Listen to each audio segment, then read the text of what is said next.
பாவத்தில் அடிமையாய் கிடக்கிறது எப்படி ஒரு பெரிய பாவமோ, அதே போல நியாய பிரமாணத்துக்கு கீழையும் தன்னுடைய சுய நீதிக்கு கீழையும் அடிமையாக இருக்கிறதும் தேவனுடைய பார்வையில் ஒரு பெரிய பாவமாக இருக்கிறது. ஏன்னா நியாய பிரமாணம் என்பது, சுய நீதி என்பது தேவனால ஒழித்து கட்டப்பட்ட ஒன்று.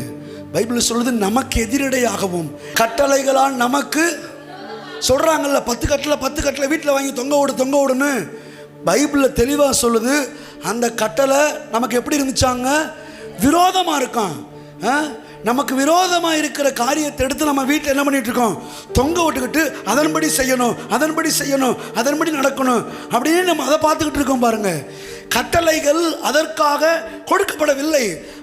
நியாயப்பிரமாணமும் கட்டளைகளும் கொடுக்கப்பட்ட நோக்கம் என்னன்னா, அதான் நான் வெள்ளிக்கிழமை சொன்னேன், அது உங்களுக்குள்ள பாவம் உண்டு என்பதை காண்பிப்பதற்கும், பாவத்துக்கான பரிகாரி ஒருத்தர் இந்த உலகத்துக்கு வந்து இருக்கிறார் என்பதை குறித்தும் காட்டி இயேசுவுக்கு நேராக உங்களை வழிநடத்துறதுக்கு தான் இந்த நியாயப்பிரமாணங்களும் கட்டளைகளும் சட்டதிட்டங்களும் கொடுக்கப்பட்டிருக்கிறதே ஒழிய அது கடைபிடிப்பதற்காக அல்ல. ஏன் தெரியுமா?